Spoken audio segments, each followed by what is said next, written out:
கர்த்தருடைய நாமம் மகிமைப்படுவதாக. சங்கீத புத்தகம் 27 அதிகாரம் 10வது வசனம். என் தகப்பனும் என் தாயும் என்னை கைவிட்டாலும் கர்த்தர் என்னை சேர்த்துக் கொள்வார். எனக்கு அருமையான தேவஜனமே, கர்த்தருடைய வார்த்தை சொல்கிறது, தாயும் தகப்பனும் நம்மை கைவிட்டாலும் கர்த்தர் நம்மை சேர்த்துக் கொள்வார். இந்த நாள்ல எத்தனை பேர் யோசிச்சுட்டு இருக்கீங்க, ஐயோ நான் தனிமையில இருக்கேன், எனக்கு பேச்சு துணைக்கு கூட யாரும் இல்லை, ஆறுதல் படுத்த யாரும் இல்லை, என்னை விசாரிக்க யாரும் இல்லை, எங்க வீட்டார் எல்லாம் என்கிட்ட பேசாம இன்னைக்கு நான் ஒரு தனிமைப்படுத்தப்பட்ட ஒரு சூழ்நிலையில இருக்கிறேன்னு நீங்க நினைச்சீங்க, இந்த வார்த்தை உங்களை நோக்கி தான் வருது.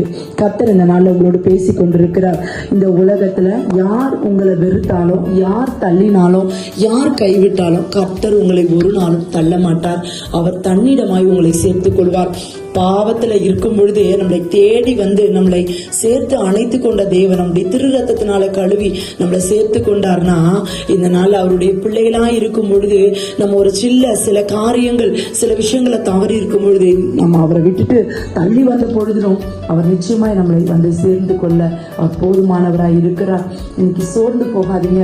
வேதவசனம் சொல்லுகிறது, ஏசாயா 66:13 அவர் ஒரு தாய் தேற்றுவது போல நம்மை தேற்றுவார் என்று. இன்னைக்கு தாயே இல்லைனாலும் தகப்பனே இல்லைனாலும் ஒரு சில வீட்டுல கிறிஸ்து இயேசுவை ஏற்றுக்கொண்டது நிமித்தமே குடும்பத்தாரால ஒதுக்கி வைக்கப்படுகிற காரியங்களை பார்க்கிறோம்.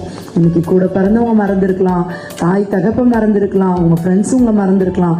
ஆனா உங்களை சிருஷ்டித்த தேவன், உங்களுக்காக ஜீவன் கொடுத்த தேவன் உங்களை மறக்கலன்ற ஒரு நிச்சயத்தோட சந்தோஷமா இருங்க. இந்த காலை பொழுதுல கர்த்தர் உங்களை ரட்சிப்பை நினைத்து நன்றி சொல்லுங்க. கர்த்தர் உங்களை ஆசீர்வதிப்பாராக. God bless you.